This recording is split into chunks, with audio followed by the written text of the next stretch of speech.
The Lift & Co. Cannabis Expo returns to the Metro Toronto Convention Centre, November 18th to the 21st. Discover and learn about all things cannabis. Get your tickets at liftexpo.ca. Must be 19 plus to enter and attend.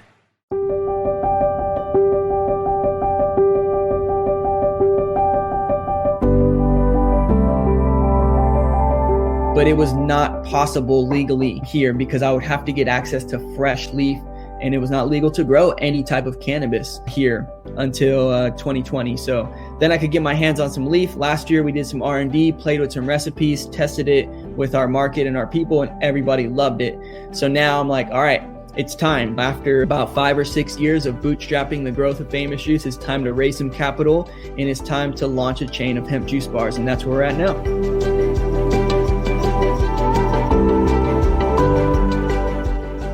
Welcome to the Miracle Plant Podcast, the show that inspires, promotes, and gives you a daily dose of inspiration from the people who have used cannabis to change their lives in extraordinary ways.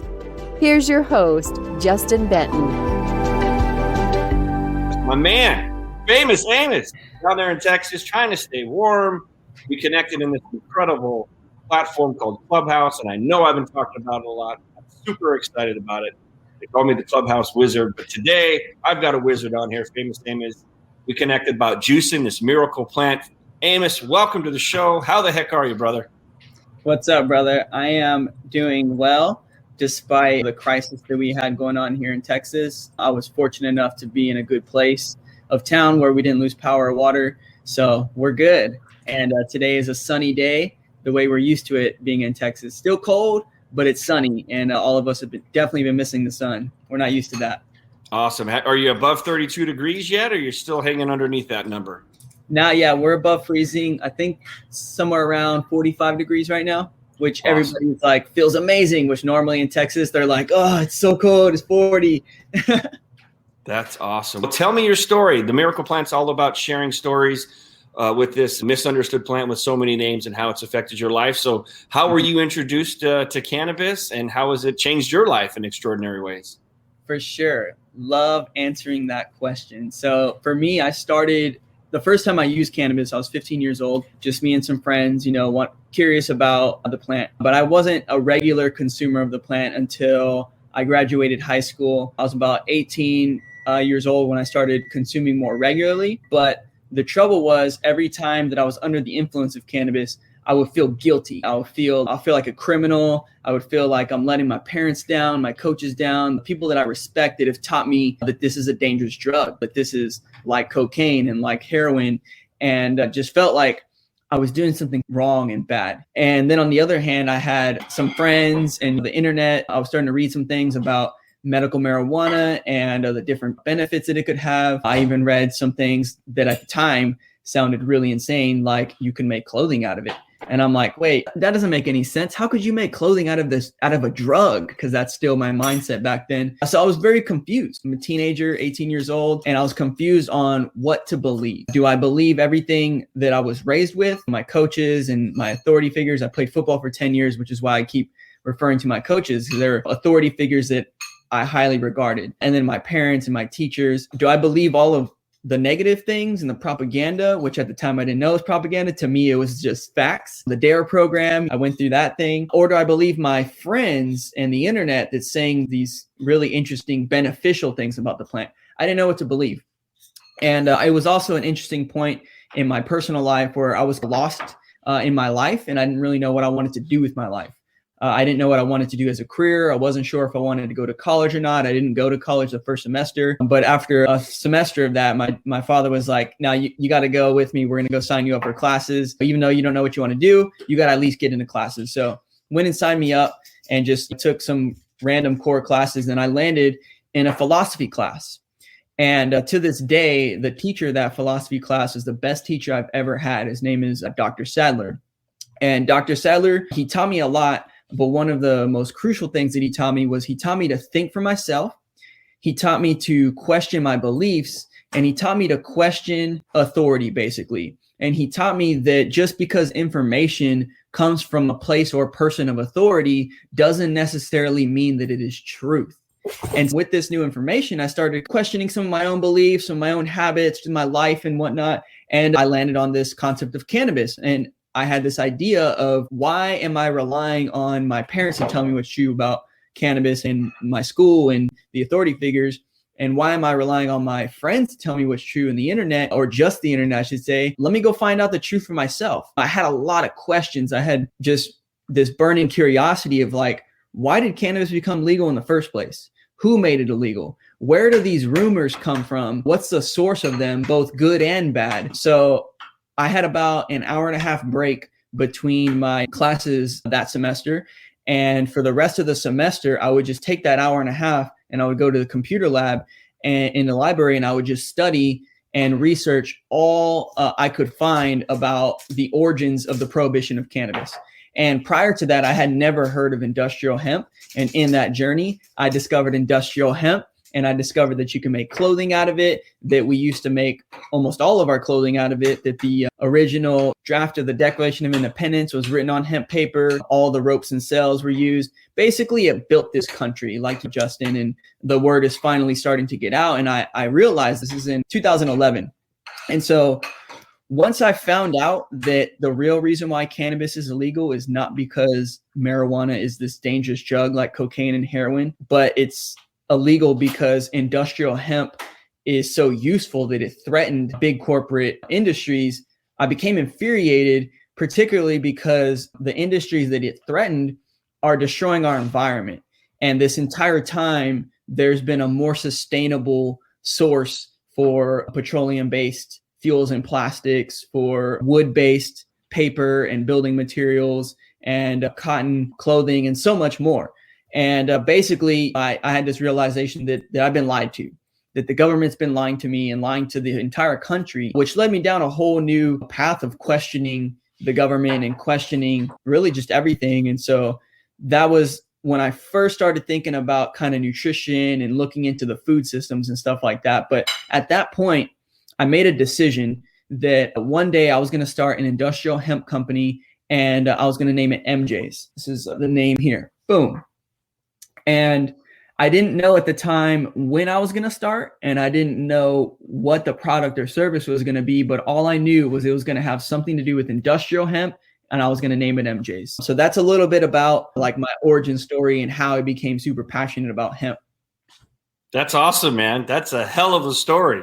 And for those of you in the audience, you can see how we had to have Amos on, and we connected immediately on Clubhouse. We started talking about the plant and talking about the industrial uses. I'm trying to get him out to NOCO March 25th, 26th, and 27th, coming up here near Denver, Colorado.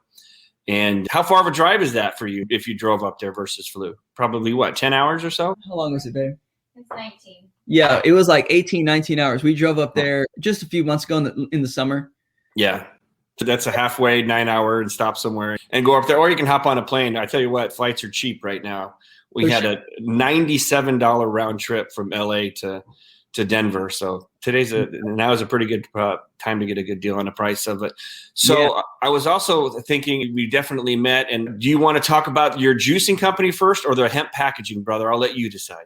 Yeah, I'll go ahead and talk about juicing here for a second, because that it fits with the narrative. Mm-hmm. Because then once I made that decision, I didn't end up doing anything, really taking any action on that decision. It just sat in the back of my mind for about 4 to 5 years. So then in 2013, I actually had a bit of a health crisis where I had these muscle spasms that spread throughout my body, and I had similar symptoms to like fibromyalgia and a little bit of like rheumatoid arthritis type symptoms, but basically those spasms spread through my entire body over the course of 2013 and caused tension headaches, restless leg syndrome. I was becoming like depressed. Because of this, I couldn't work out and exercise and do all the things I love to do. I've been a tumbler since I was 5 years old, been doing handstands since I was 5 years old. I competed in American Ninja Warrior. This was after that, but just to give you an idea, I'm an active person. I've been doing handstands, working out, playing football. And for that entire year, I couldn't do anything physical because it would flare up those spasms, and it was really difficult. And I tried a bunch of different things. I went to 5 different doctors. None of them knew what was wrong with me. And at the time, I was like partying and drinking and eating a bunch of fast food and processed foods.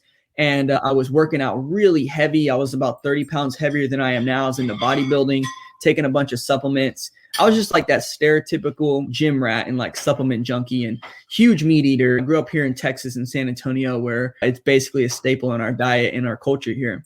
But when that experience happened and I went to the doctors and they didn't know what was wrong with me, and I had tried massage therapy, acupuncture, electrotherapy, physical therapy, hydrotherapy. Like I had tried all these different things. I even tried like muscle relaxers the doctors prescribed me, which helped temporarily until my body adjusted to them. But basically there was no answer of what this was and what I could do about it.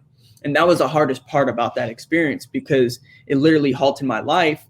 I just couldn't really function on the day-to-day, and I didn't know what was wrong with me. And so that unknown is very scary, because the only thing that I did know was that this has progressively gotten worse since it was a little tingle in the middle of my spine. It spread through my whole body. So for all I know, it's going to continue to get worse. So basically, most days I would just sulk in my bed, depressed, and watch Netflix. And I stumbled across a documentary called Fat, Sick, and Nearly Dead.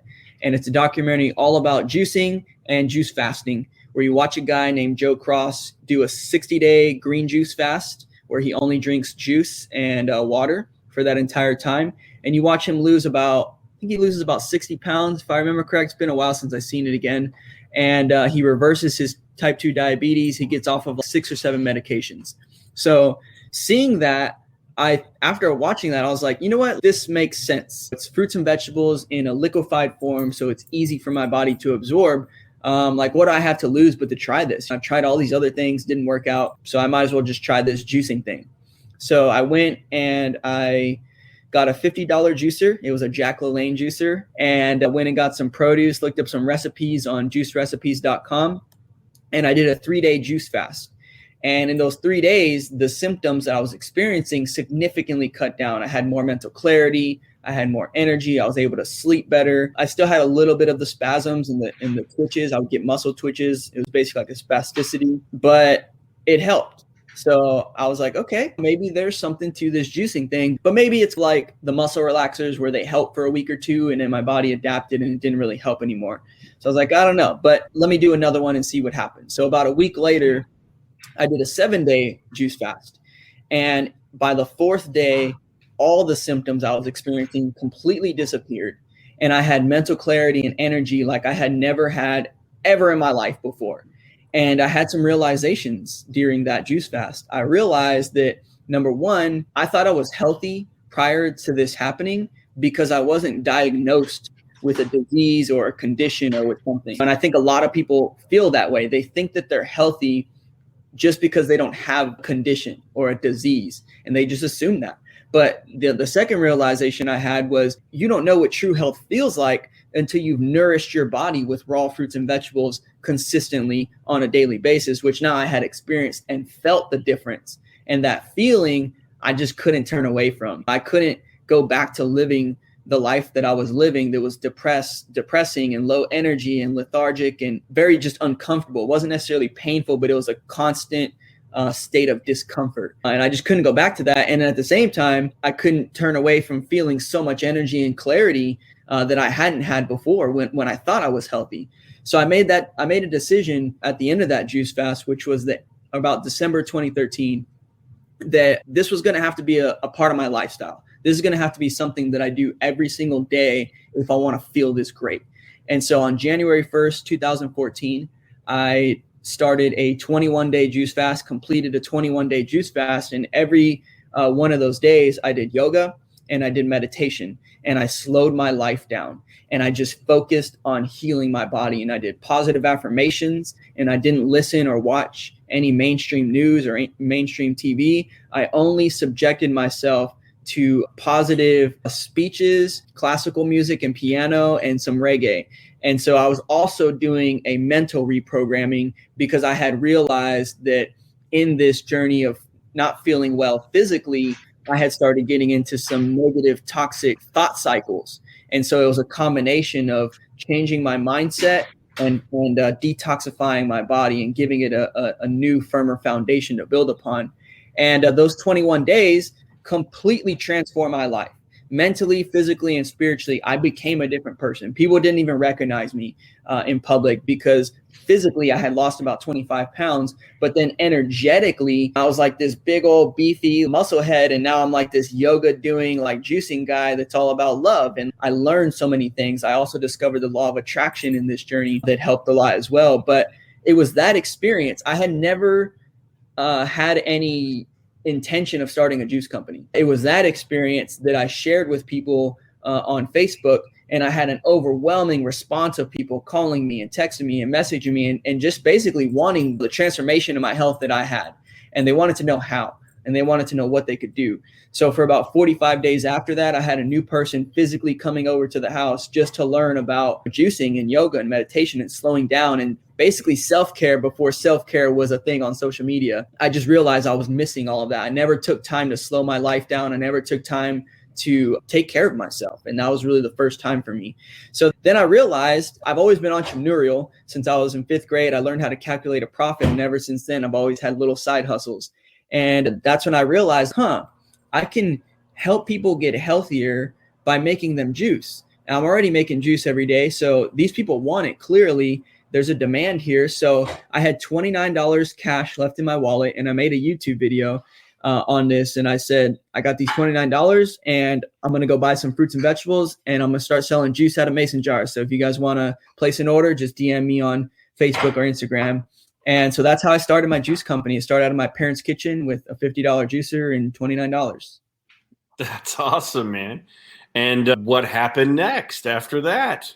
Yep. So then basically I juiced out of my parents' kitchen, selling in mason jars for about a year and a half or so. I started working at a rock climbing gym and a gymnastics gym. It's actually where I met my girlfriend. And I started selling the juice out of the rock climbing gym. And that's when things started to really take off. I started looking for a commercial kitchen. I got into a vegan co-op spot called Munch On and Beyond at the time.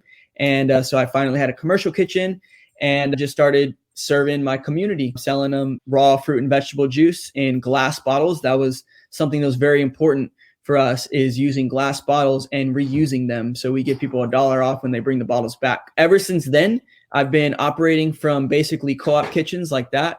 And then about 2 years into running the juice company, I decided, it just kind of hit me one day. Nothing in particular happened, but it was just like one of those epiphanies in my meditation where it was like, it's time to start working on MJs, however that looks like. Let me start by just networking in the industry. And that's something that a lot of people ask, how do I get started in the cannabis industry? And I just tell them what I did. And the first thing is to get plugged in with the local community. And that's what I did. So I just started looking up hemp conferences, cannabis events, networking events, expos. Most of them were in Houston, Dallas, Fort Worth, Austin. So I would go drive over there from San Antonio and just started to see like what's happening in the hemp industry. And I was looking for people doing something with the industrial side of the plant, either hemp apparel or hemp paper or hemp plastic. That's what I was really interested in. And in going to all these expos, nobody was doing anything with industrial hemp. So that's when I realized, okay, I'm just going to have to do this myself. So at the time, I started developing a business plan for MJ's to be a hemp apparel company. So the idea was to get American grown hemp and make American-made clothing, and started the market research. With that, I had a mentor when I joined an incubator called Texas Cannabis Industry Association out of Fort Worth. And we quickly found out that goal was pretty much impossible. And to this day, it's still basically impossible because the supply chain and the infrastructure for that is just not there yet. So we're just ahead of our time with that idea. So then pivot to, okay, we can import some of these textiles from China, which is one of the best producers of hemp textiles, as well as Romania. And then we can get them manufactured locally here in Austin. And so that was the game plan. Then I went to another event in Austin in 2017, and I discovered hemp flower. There was a vendor there with hemp flower, and it was very interesting because I had been studying hemp for a few years at that point and had never seen a smokable flower form of hemp because the genetics were new. That's not a traditional use of hemp. In fact, it's really not even necessarily hemp. It's more so marijuana that has less than 0.3% THC, which is defined by our government as hemp. That guy put me onto hemp. He was a farmer out of Oregon, and I was blown away when I tried it. He let me try it, and I was like, wow, I feel great. It changed my state of being in a positive direction, but I'm not impaired. And this is legal here in Texas. The first thing I did is I went right back to him. I was like, hey, dude, can you ship me a pound of this? And he was like, yeah, it's hemp. It's covered under the Farm Bill, the 2014 Farm Bill at the time. He's like, I can ship it to you across state lines. And I'm like, sweet, send me a pound next week. So he did. And the first CBD store had just opened maybe 4 or 5 months before in San Antonio. It was the first one in Texas. So I went and started supplying them with hemp flower. But I had 2 realizations. Number one, it's too easy for me to get cut out, because after meeting that farmer, I met about 5 or 6 more with better quality flower and lower prices within about 2 weeks. It's too easy for me to get cut out of this. And number 2, how do I get back to the real reason why I want to be in the cannabis industry, which is industrial hemp and the industrial uses of the plant? And how do I start growing the brand Emjayze? And that's when I came up with the idea of joint packs, because when I go to recreational states, my favorite product is joint packs because it's the most convenient. All I need is a lighter, and I can go hit the beach if I'm in California. I can go hit the mountains if I'm in Colorado, and I don't need to roll up in my car or anything like that. It's just easier. And I had just got these hemp paper business cards printed by Hemp Press. And so I reached out to them to see if they could make me a package for hemp pre-rolls. And sure enough, they could. And so they designed me one. We put it in the first store. It was called Alamo Botanicals, and 30 packs sold out in a day. And then ever since then, it's just been keeping up with the demand. We had an explosive 2019. We're in about 30 stores in and around San Antonio. And then COVID really slowed that down. A lot of those stores permanently closed. So mostly retail online now. I collaborated with a friend to launch a zero waste store last year, the first one in San Antonio. And that's where we operated from. I've since split from that relationship though. And that leads me to now. And what I forgot to mention was when I launched Emjayze, I was in a bit of a pickle because I hadn't built a team for Famous Juice. It was like a one-man show. I was like a solopreneur. And whenever Emjayze started exploding and taking off, started demanding more of me, I made a really tough decision to close Famous Juice in order for me to focus and do things right with the hemp company, because ultimately this was the original dream. This was the original vision. And so all of 2019, we didn't operate. We didn't make and sell any juice. And in 2020, we relaunched in that zero waste store, which actually was the original vegan co-op that I had my first commercial kitchen. She had closed and we took over the lease there. So that's an interesting part of the story. But now where we're at is operating Famous Juice from a cafe while I'm putting together a pitch deck to launch a chain of hemp juice bars, because Texas passed HB 1325 in late 2019. First grow licenses went out in, I think it was about April 2020. And so we had our first grow season last year, and I was able to get my hands on fresh leaf. Something that I didn't mention in this story is the entire time of me juicing, I was always trying to think of how I could incorporate raw cannabis into my juices, but it was not possible legally here because I would have to get access to fresh leaf, and it was not legal to grow any type of cannabis here until 2020. So then I could get my hands on some leaf. Last year, we did some R&D, played with some recipes, tested it with our market and our people, and everybody loved it. So now I'm like, all right, it's time. After about 5 or 6 years of bootstrapping the growth of Famous Juice, it's time to raise some capital, and it's time to launch a chain of hemp juice bars. And that's where we're at now.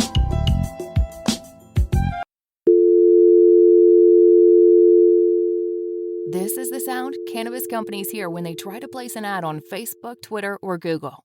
The tech overlords' arbitrary discrimination against our industry is unfair. But until they change their restraint of trade policies, we need an alternative way to share our message with our customers.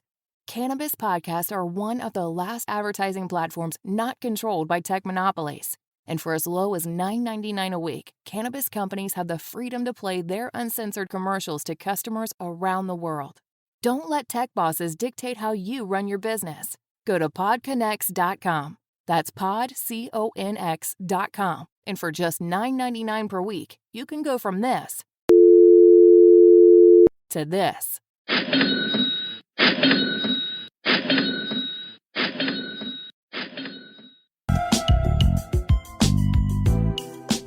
Love it, man. That's such a cool story. And I know that I'm going to help you out any way that I can. And I was on a pitch forum on Clubhouse yesterday for investments and things like that. And there's lots of different ways you can go with crowdfunding and all kinds of different things. There's a company I used in the past called Start Engine, so you have to check them out.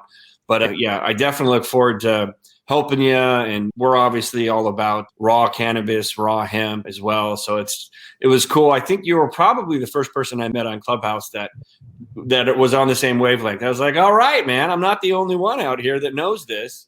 Yeah. And it was me, you, and Dr. William Courtney. But yeah, that's where we connected. And I think it's a great idea. I'm in fact up here in my store up in Ojai, and this used to be an Herbalife. So we have all of the stuff ready to go to juice and do all of that. But nice. I sit on the California Hemp Council, and we haven't passed our legislation at all still because the FDA started getting their nose into California's business because, of course, if they can get the largest state, they can set a template for the rest of the country. And they were trying to pass all kinds of crazy stuff. And so fortunately, we have great lawyers and great lobbyists at the California Hemp Council with Patrick Goggin, and we work with Politico, and we've got the ear and we understand the state Senate. So we're working on making sure, and we almost got the bill passed, but we didn't have enough time to get it done last session, but we will this year. And once we pass that, then it makes it very clear that we can have CBD in food and beverage in California, and then we can start to go down our road. So I'm sure you and I will be talking a little bit more once that happens. Probably early summer is what I'm hearing, but nothing's concrete until it's signed and put on the dotted line. That's awesome, man. And I think it's so cool. And we juice every morning still for our son, and we flash freeze it just because we can grow year round. And when we do have fresh, we will pick fresh. And we use the flower too. So we use the flower and the leaf, and we use the omega. And I think you use omega too, right? Yeah. J8006 is the model. Yeah. And so that's what we still use. So I just love that we got a chance to meet, and you got an incredible story, man. And I really appreciate you sharing it. And we could probably keep going for another couple hours because we haven't even started talking about packaging yet and the whole circular economy thing yet. So if you want to go down that road, I'm certainly happy to listen and learn some more. Yeah. We can talk a bit about it. Big reason why I wanted to use hemp packaging was obviously because I wanted to promote, first of all, bring awareness to the fact that this is cannabis too. And everything that I'm wearing is cannabis too. And I like to show people, it's one thing to tell them that cannabis can make paper. It's another thing to show them and give them something they can touch and feel. And actually our business cards are a crutch card so people can actually use them. There's a functionality for their joints. It makes joint filters. So the biggest reason was to promote the other uses of cannabis. And then also have a sustainable source of packaging, because one of the things I learned about in this journey, I read a book called The Future of Packaging from Linear to Circular. Have you heard of it, Justin? Oh yeah, I heard of it from you. I've heard it a few times on Clubhouse, but I'd love for you to share it with the audience, brother. Yeah, for sure. So that book introduced the idea of the circular economy to me, which the circular economy is creating products and resources that are reusable or refillable, not disposable. So at the root of our waste crisis is single-use behavior and single-use plastic. And I say single-use behavior because in a lot of instances, single-use plastic can actually be reused. Although you'd rather use something that is glass or metal, depending on what it is. So it's not potentially leaching things into your food or your beverages, whatever you're drinking or consuming. But things are only single use if you use them one time. So it's all about reusability in order to try to steer our planet and our society in a more sustainable direction. So the circular economy is about designing packaging, designing products to be sustainable and reusable. And that's why with the glass bottles for Famous Juice, we do that, which I was doing anyways prior to learning about the circular economy because it just makes sense. However, with our joint packs, they're not necessarily, well, they can be reused, and we try to get people to bring back the packs and we can refill them for them. But these are just hemp paper that can be composted. And so this is what we do. This is what our product looks like. It's a joint pack. And now that we can cultivate, oh, there go my joints. Now that we can cultivate here in Texas, we use all hemp grown flower as well. So we try to support our local economy as much as possible. I go straight to the farmers. One of our kind of themes for MJs is we go to the ground where it's grown. If we can't go to the ground where it's grown and shake the farmer's hand and buy directly from the farmer, then we probably don't want to do business, just because we want to support hemp farmers directly, and especially local farmers, and especially local farmers that are using organic and regenerative practices. So that's a little bit about MJs and our packaging and some of the motivation behind it. And we get a really good response from people. There's not a lot of companies using hemp packaging, either because they don't know that it exists, that they could get it, or they're not willing to pay for it. And so for both of those reasons is why we choose to use it, because we want to spread the knowledge that this is an option. So I often talk to other business owners and other pre-roll companies, and I ask them like, hey, have you considered using hemp packaging before? And then also just educating them and letting them know that, yes, it is more expensive. This box, I could get it made out of virgin tree-based paper for maybe an eighth or a tenth of the cost. But we choose to pay that because we don't view it as an expense. We view that as an investment. We're investing into the start of the hemp paper industry, of the hemp packaging industry. And without people like us and brands like us supporting them early on, it's just going to take that much longer for them to reach economies of scale and for that price to come down and for it to become more widespread. That's why we do it.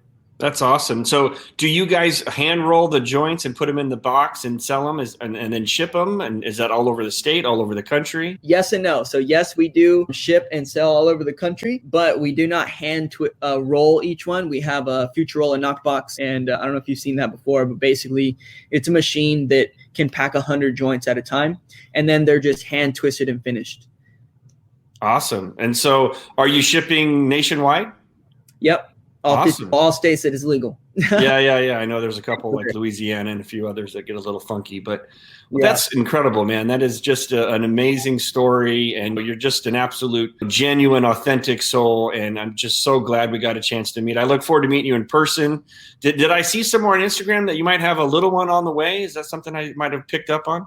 Yeah, we do. We got a girl on the way. She'll be due May 26th. So we got another hempster on the way. Awesome.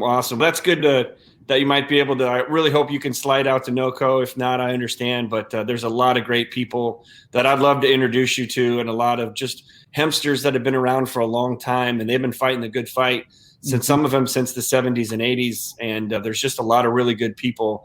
And it's going to be a smaller event because of everything that's going on, but it's going to be the first in-person hemp event that I've attended, and I attend as much as I can. So I really look forward to connecting then. I look forward to helping you out with your juice initiative.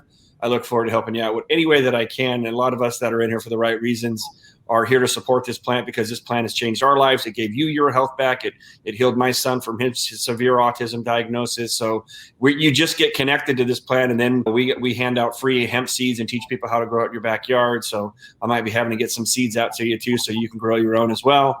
Definitely. And it's an amazing plant. You're an amazing guy, Amos, and I'm really happy we got a chance to meet. So thanks for stopping in. We're going to have to, I see you on Clubhouse all the time doing your thing. And what's been your experience with Clubhouse before we wrap up? Dude, it's freaking amazing. I get to meet amazing people like you. You mentioned some of the OGs that have been pushing industrial hemp and cannabis reform since the 80s.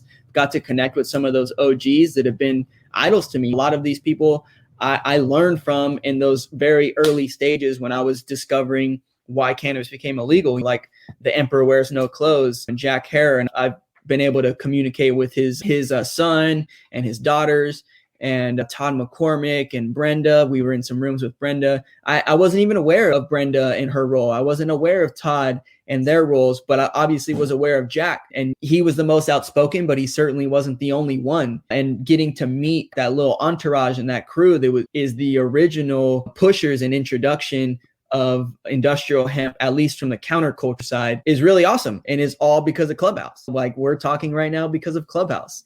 And real quick, I wanted to mention, I will be at NOCO because I'm going to be in Denver anyways for a friend's bachelor party. Perfect. So you there. The stars are aligning. Yep. So it's the 25th, 26th, 27th. I'll have a booth. And so check that out. I'll probably be speaking a little bit. We have a store in Denver, 101 CBD. So we might have to have you come check that out. Definitely. And yeah, man, I'm really happy we got a chance to meet. And that's been the experience for me with Clubhouse, is that I've met just incredible people that are dialed into the same wavelengths that I'm in, and we're on the same missions. And it's just been an amazing experience. So I really appreciate you coming on. Any other shout outs or anything, how people can reach you, or websites or Instagram? How can they find you if they want to learn more about you, brother? Yeah, for sure. So if you want just more content, first of all, I do have a podcast called the Eat Plants Move Often podcast. It's on iTunes, it's on Spotify, it's on Stitcher. And that's about highlighting some San Antonio locals, and then also bringing that conversation back to these 4 main pillars of the show, which is plant-based living and veganism, sustainable living and a circular economy, entrepreneurship, and cannabis and hemp. So that's mostly what my podcast is about. And then where you can find my personal content on Instagram is where I'm most active. It's at Eat Plants Move Often.